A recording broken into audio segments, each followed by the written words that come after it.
viewers, and welcome to MCL Digital. And today we are going to be exploring a very contentious issue, an issue which most of us do not want to dwell on, and it is the issue of sexual harassment in the workplace.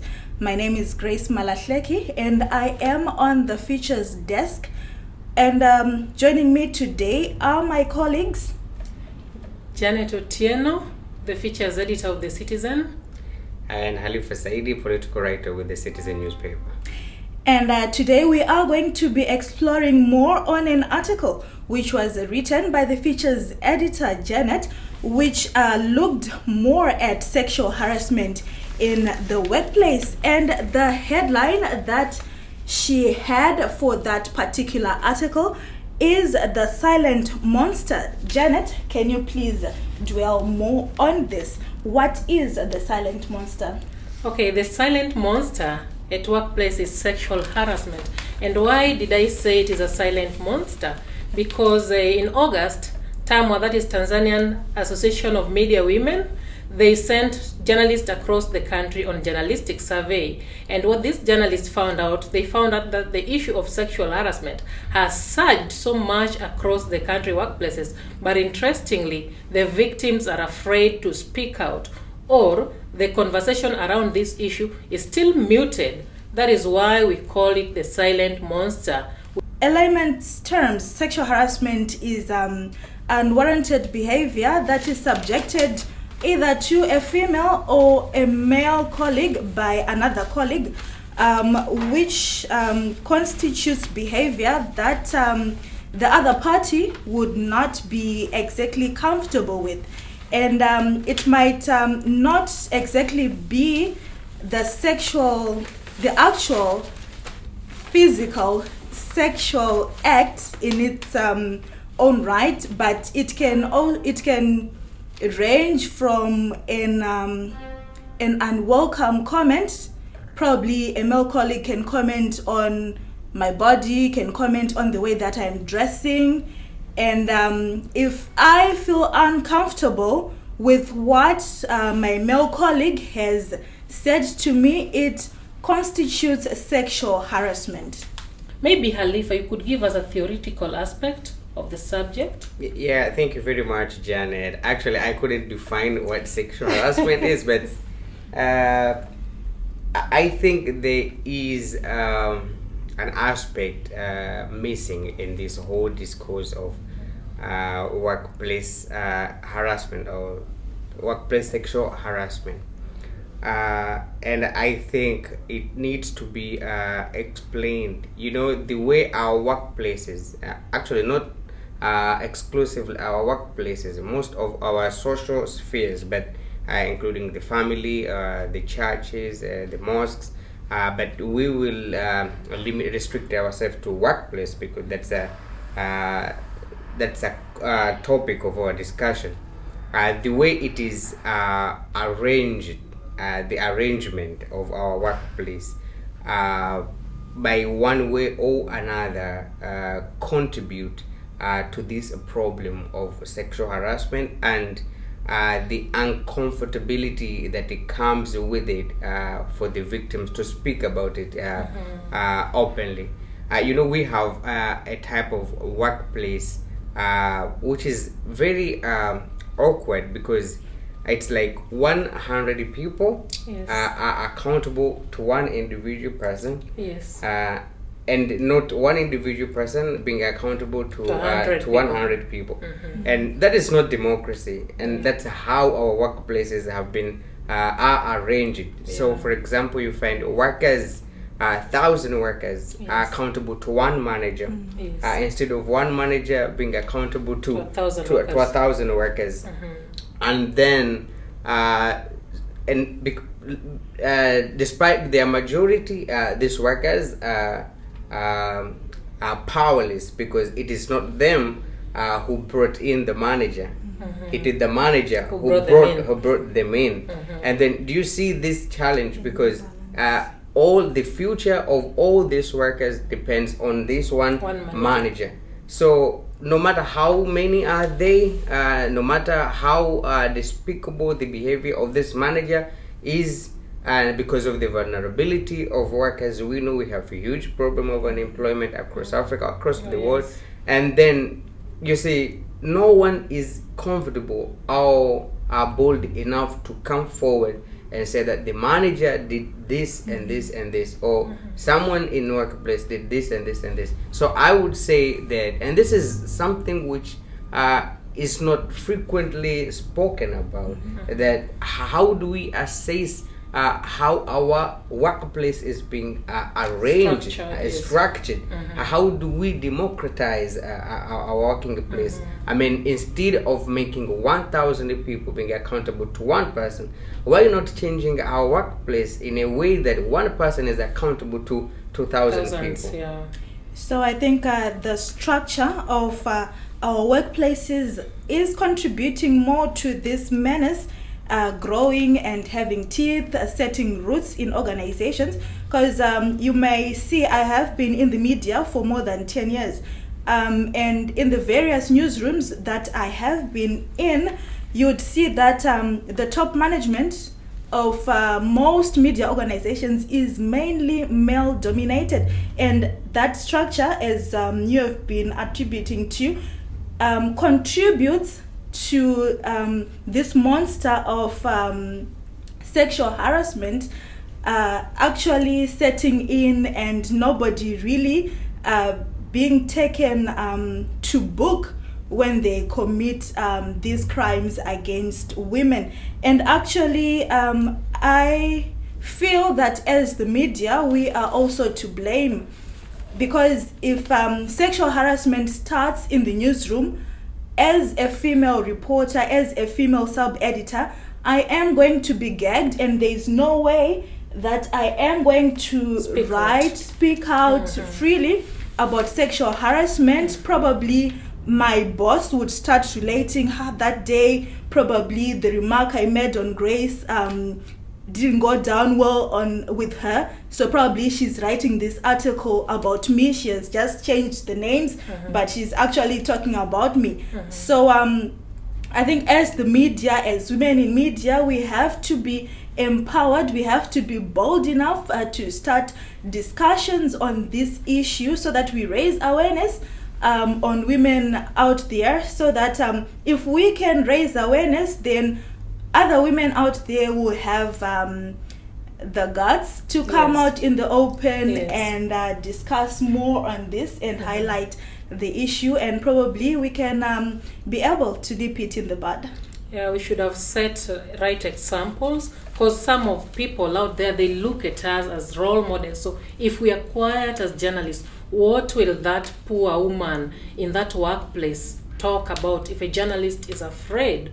That is why I agree with you, Grace, because Grace is sharing with us her experience from Zimbabwean newsrooms, and us, we are sharing our beat on the East African newsroom and East African workplaces, and the structure is to be blamed. So maybe as journalists also, maybe we could talk about more about this structure in our article, so that slowly things might change. But apart from that, I think creating awareness is one thing. Thank God in Tanzania, TAMWA has started training journalists on spreading this word about sexual harassment so as to create awareness. But I think more need to be done about writing it, not only writing it, being talked about in TV shows and radio stations across the country. It also set a good example such that policymakers would also hear about it and do something. The good thing that in the country of Tanzania, the law is very clear about sexual harassment. It criminalizes sexual harassment.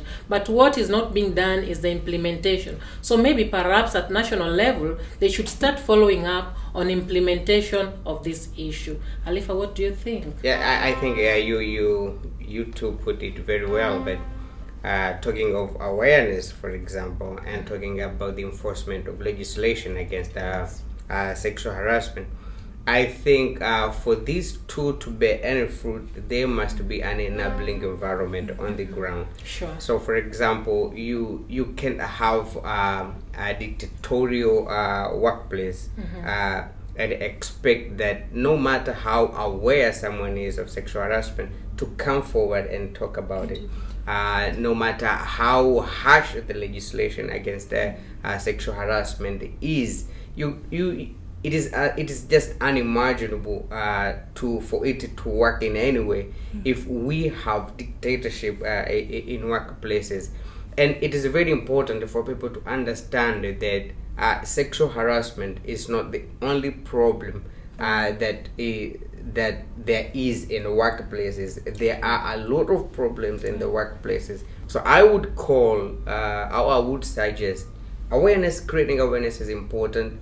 Having harsher legislation is very important, but it is very important to understand that we need to reassess the way our workplaces or our newsroom is arranged, looks like, and done away with dictatorship and democratize them in a way that we would try to think a system that really 1,000 people should not be accountable to one individual person, and make this one individual person be accountable to 1,000 people, and that it will go a long way to solving this problem as far as I'm concerned. I agree with you, Alifa. Talking about, are you saying that workplaces are militarized, sort of?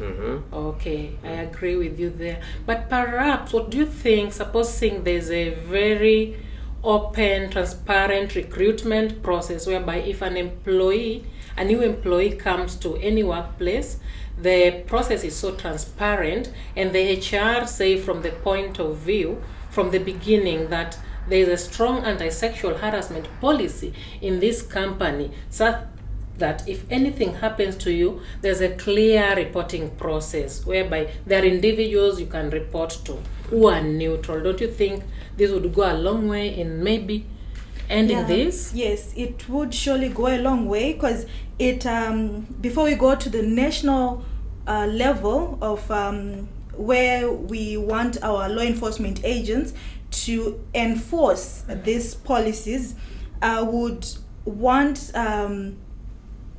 the workplace environment to be conducive enough for the victim to be able to go and report freely.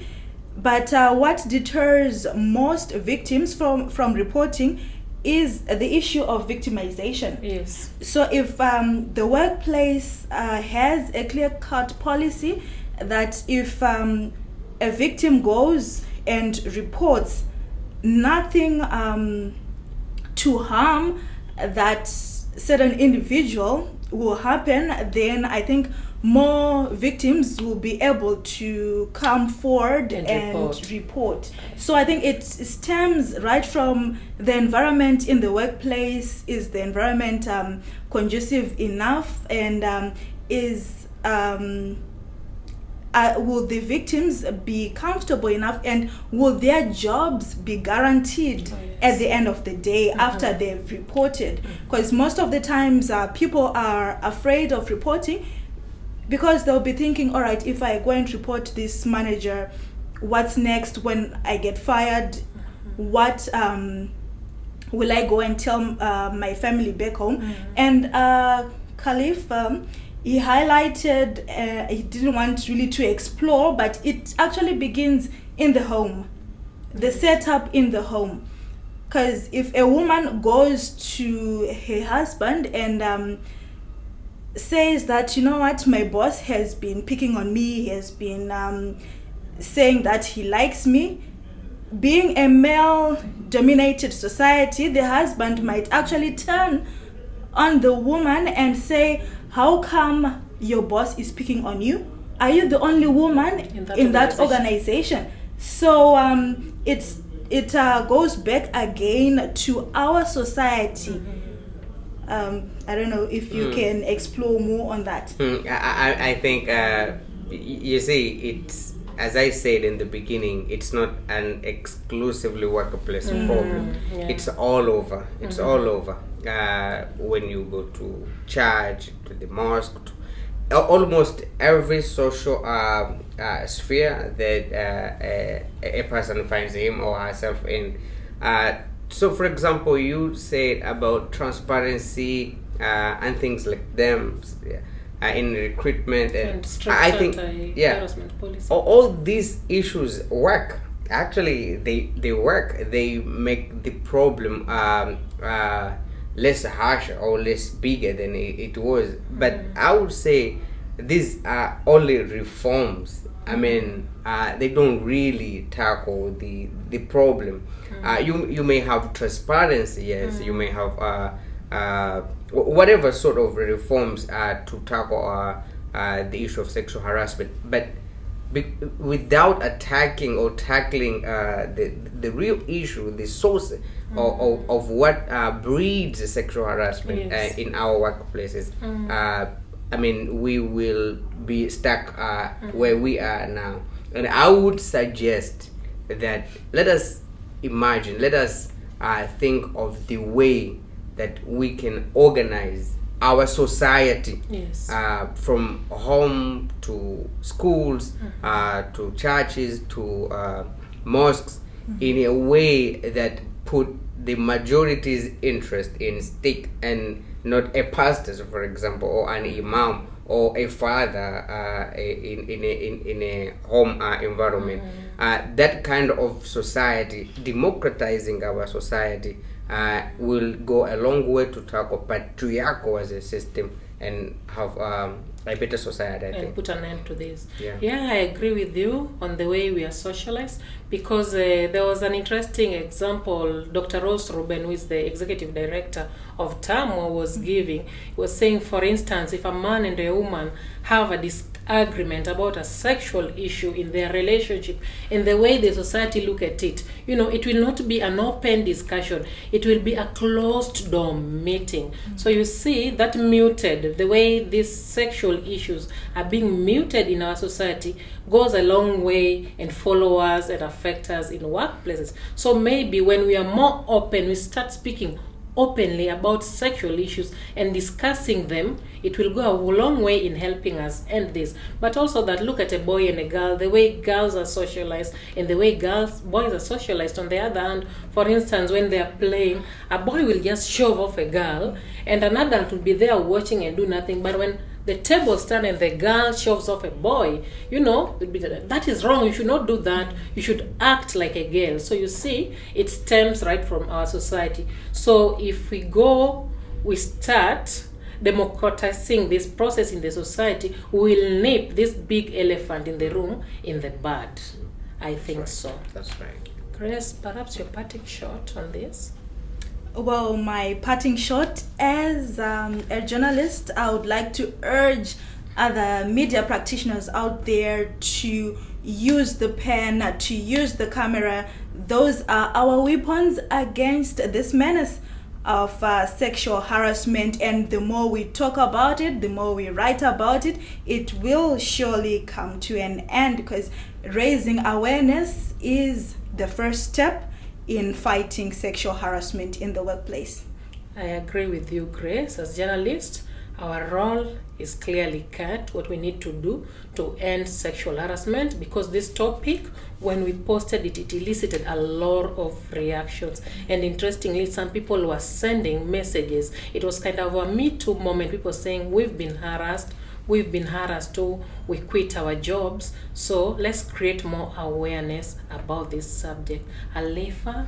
Yeah. I think remarks? I've said a lot of, I think. But I would stress on the point of thinking of the reorganization of our society, making it less patriarchal.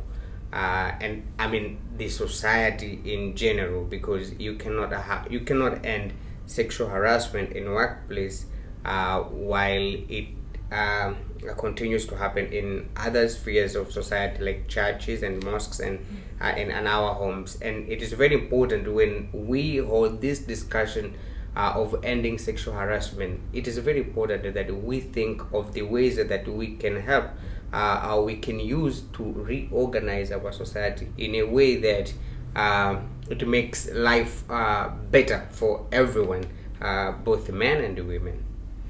Thank you so much, my panelists, my fellow panelists, and thank you so much, viewers, for having us. Subscribe MCL Digital.